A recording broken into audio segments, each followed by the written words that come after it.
Hi friends, ഇതിലും രുചികരമായ ഒരു ഫിഷ് കറി ഉണ്ടാവില്ലെന്ന് തോന്നുന്നു കേട്ടോ. അത്രയ്ക്കും രുചികരമാണ്. അപ്പോൾ നമുക്ക് വേഗം ഉണ്ടാക്കാം. ചട്ടി അടപ്പത്ത് വെച്ച് വെളിച്ചെണ്ണ ഒഴിച്ച് ഉലുവ പൊട്ടിച്ച് ഇഞ്ചി, പച്ചമുളക്, വേപ്പില, വെളുത്തുള്ളി എല്ലാം ഇട്ട് നന്നായിട്ടൊന്ന് ബ്രൗൺ കളറാക്കുക. അതിനുശേഷം അരപ്പൊഴിക്കുക കേട്ടോ. തേങ്ങ അരച്ച അരപ്പൊഴിക്കുക. അരപ്പുണ്ടാക്കാനായിട്ട് തേങ്ങയിൽ മഞ്ഞൾപ്പൊടിയും മുളക് പൊടിയും ചേർത്ത് ചെറിയൊരു കഷ്ണം ഇഞ്ചിയും ചേർത്ത് നന്നായിട്ട് അരച്ചെടുത്തതാണ്. ഈ അരപ്പ് നന്നായിട്ട് വാട്ടണം. അതിൽ നിന്ന് വെളിച്ചെണ്ണയൊക്കെ ഒന്ന് കിനിഞ്ഞിറങ്ങണം കേട്ടോ. നന്നായിട്ട് വാട്ടിയെടുക്കുക.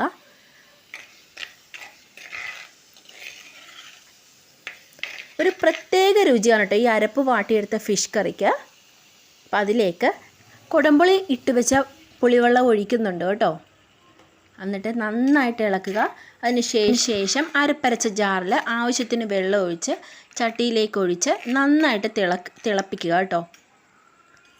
അരപ്പ് നന്നായിട്ട് തിളച്ച് വന്നതിന് ശേഷം മീൻ കഷ്ണങ്ങളിടുക. ആവശ്യത്തിന് ഉപ്പിടുക.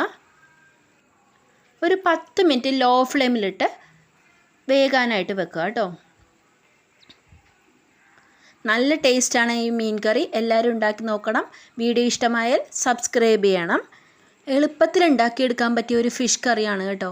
അപ്പോൾ അതേ മീൻ കഷ്ണങ്ങളിട്ട് നന്നായിട്ടൊന്ന് ചുറ്റിച്ചതിന് ശേഷം മൂടി ഒരു 10 മിനിറ്റ് വേകാനായിട്ട് വെക്കുക കേട്ടോ.